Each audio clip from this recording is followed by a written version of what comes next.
Why reading books is so underrated.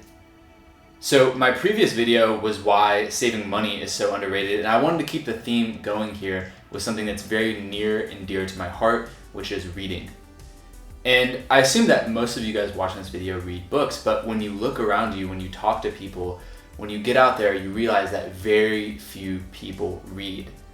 And I think that because we're in this internet era, people have kind of taken for granted books. And I think that a lot of people's mindset is, oh, well, if I want to learn about something, I can just hop on YouTube, or I can just watch a Netflix documentary about that person, or I can scan the Wikipedia page, or I can get on Reddit or one of the news sites, and I can just take in all the information that I need at my fingertips. I don't have to read some kind of long book. Maybe I can listen to a podcast, but I can get it so quickly with the internet. So in this video, I want to kind of break that myth, and I'm going to get into why reading is so underrated. So I'm going to be getting into the subtler aspects, the more nuanced aspects of reading, and how beneficial that can be, how life-changing that can be. And so to dive right in, I'm going to paint a picture. This is going to be an example of a self-development book. So let's say you have a gentleman who's, he's 60 years old. He's lived a super long life. He was born in utter poverty. His parents died at an early age. He worked super hard his whole life. He pushed himself in every aspect to improve himself. He ended up making millions of dollars, building multiple businesses, starting major philanthropic organizations, has an incredible family life, has traveled around the whole world, meets with heads of state, is just an absolute boss on every respect. He's a super good person. He has a really good spiritual life, and he's 60 years old. So he sits down and he says, okay, well, I know that at some point I'm gonna die, and I wanna give back in a deeper way. I wanna give back by teaching people how to also become successful. So he decides to write a book. And remember, he's already rich, he doesn't need the money, but he decides to write a book. So he gets with an editor, and they sit down and they go back and forth for 1 or 2 years, constantly just writing, reviewing, going back and forth. He's basically taking all the best ideas that he's ever had, all the greatest success principles that he's ever come across, everything that has helped him the most in his life, he is dialing it into a system. He's creating a book, so he's creating chapters and organized material and trying to make it as perfect as possible so that you as the reader can benefit as much as possible. So his editor are going back and forth, they're grinding, they're looking over every chapter, every paragraph, every page, every sentence, just dialing it in on a very professional level to make it as readable as possible. And after 1 or 2 years, they're finished. So they get with a publisher and they decide to, set up a marketing tour, and they get the book published, they strike a deal, they get out there and they get the book in your hand. And maybe you paid, $5, $10, $20, $30, or maybe you got it for free from the library, but you finally have this book in your hand. And so you start reading. And so I think the benefits that come out of that are that as you're reading this guy's book, first off, when you're reading a book from an incredibly successful person about how they succeeded, you're basically taking in super high level ideas. Because if you think about it, when the person's writing the book, they're in a heightened state of mind. They're not having any negative thoughts. They're not putting any negativity in the book. This is literally the cream of the crop. So these are the best ideas, the best principles, the best thoughts that they've ever had with a professional writer and editor put into this context that you can actually absorb it. So what happens is that you start to actually take on the principles of successful people. You start to see patterns across all the different books that you read, and you start to gain more confidence and knowingness that you know the habits, you know the patterns, you know what needs to be done in order to become successful. You may have heard the saying that you are like those that you spend the most time around. So the 5 people that you hang around the most, you're basically a conglomeration of those people. And what a lot of people don't realize is that you can actually get a mentor, you can be mentored, you can spend time with someone through their books. So by constantly having that voice in your ear, by constantly reading those really high level arguments, those really high level ideas, you start to actually become like that, and you start to really adopt those success principles. Well, on a subtler level as well, when you're reading a book, what a lot of people don't realize is that you're essentially reading either an argument or a solution, or you're being sold like by the author on some kind of idea.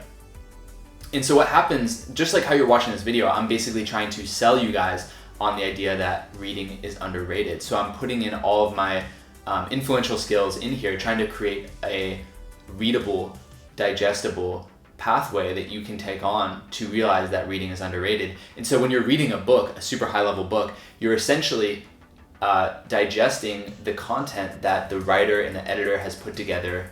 You're digesting the arguments that they put in place, and you actually start to become a better writer yourself. You become a better speaker yourself. You become more influential because you learn through reading how to present complex arguments and ideas.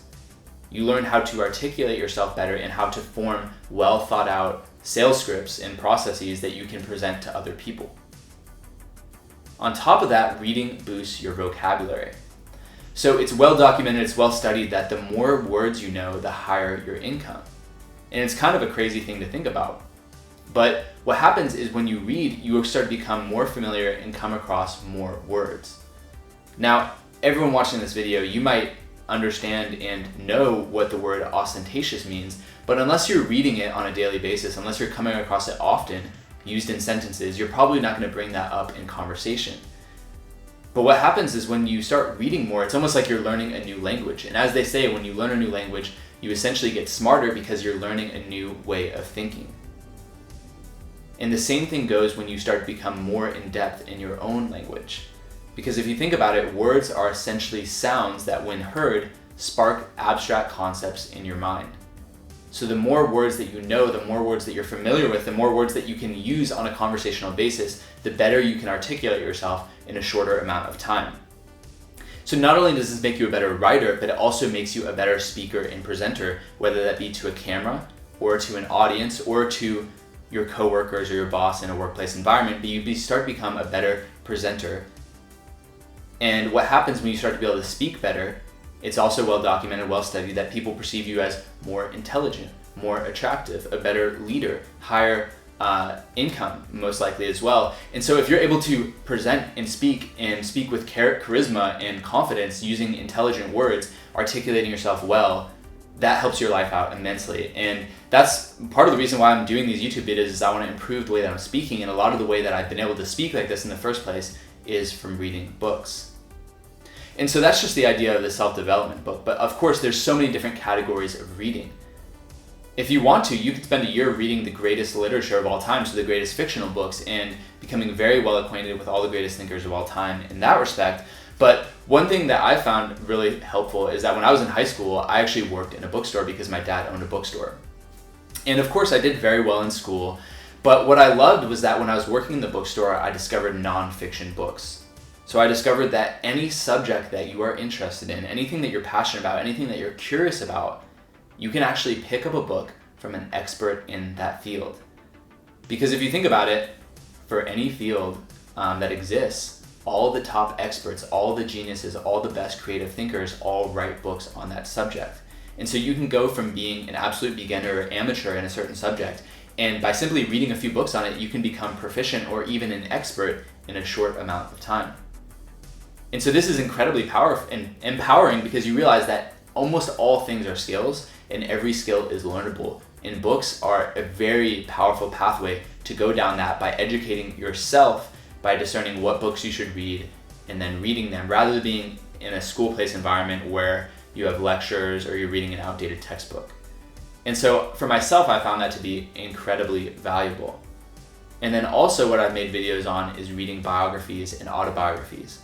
And if I had to boil it down to any category of book that I think would help you out more as the listener right now, are autobiographies and biographies, because essentially you're taking in the entire scope, the entire story of a great man or woman that you admire. And what happens is when you read their biography, you're not just getting the highlight reel when they're in the peak, their prime, when they're 50, 60, when they're at the top of their field, which is what you see on television or on Netflix or on YouTube. You're seeing the highlight reel. But when you read their biography, you're seeing everything that brought them to that point. You're seeing all their struggles, all the obstacles, all the failures. And I have to tell you, every single biography or autobiography I've read, every single person, countless people, they all have had media scandals, they've had lawsuits, they've had horrible things written about them, they've had family members die, they've had extreme tragedies, they've messed up on huge levels, every single person. and they've all pushed through and succeeded. And so how this helps you is that in your own life, when you're reading the stories of all these other people, you start to be able to relate to it, and you start to be able to allow yourself to think bigger and say, okay, well, if Arnold Schwarzenegger was able to become like the best bodybuilder of all time, and I can relate with his story, maybe I can accomplish this dream or this vision of mine. And a really great example is someone that you guys are all familiar with, which is a guy called Nelson Mandela. And you might say, oh yeah, I know who that is. You know, he was the president of South Africa. He ended apartheid. He's an awesome dude. And it's true. But what a lot of people don't realize is that he wrote a book. And so Nelson Mandela was a lawyer in South Africa, and this was back in apartheid where there was extreme discrimination against Native Africans and blacks. And he was heavily discriminated against, and he was sick and tired of that. So he started speaking out. He started becoming a political activist in traveling and giving speeches around South Africa. And he started gaining traction, and eventually he was imprisoned on Robben Island, on an island for 30 years. So he was in jail for 30 years, and that's where he wrote the majority of this book on tiny sheets of paper with tiny little handwriting. And eventually he was released from jail, became the president of South Africa, and ended apartheid and freed a whole country. And what a lot of people don't realize is that he wrote a book. It's called A Long Walk to Freedom. So once he was president of South Africa, he got with a writer, a professional writer, a very well-respected writer, and they worked for about 2 years and wrote this book. And if you talk to people, if you walk around and talk to people, almost no one has read it. But a lot of people have, of course, but most people have not read that book. But I highly encourage you to read that book, because that will teach you everything you need to know about biographies, because you will realize how powerful they are and how life-changing they are to take into perspective in the life of someone who you deeply admire and who has accomplished amazing things and gone through incredible struggles. And I talk to a lot of people as well who they don't like reading, or they're dyslexic, or they have trouble, reading a physical book, and I highly encourage you to check out audiobooks. You can get audiobooks for free from the library, and simply when you're in your car, driving to work, or when you're cooking dinner or washing dishes or walking the dog, you can comfortably read a book a week. And if you read a book a week, that's 50 books a year, and in a matter of a few years, you can become highly educated simply by listening to audiobooks in your spare time. So guys, I'm gonna cut this video off here. Obviously, I could go for days on this subject because I'm so passionate about it, but I would love, it would mean a lot to me if you commented below with how this video made you feel, what this brought up for you, what your thoughts were on this. And if you're new to the channel, absolutely hit the subscribe button, because every single week I produce a video on a self-development subject like reading or meditation or minimalism. So if you like those subjects, hit the subscribe button, and I'll see you guys next week. Ciao.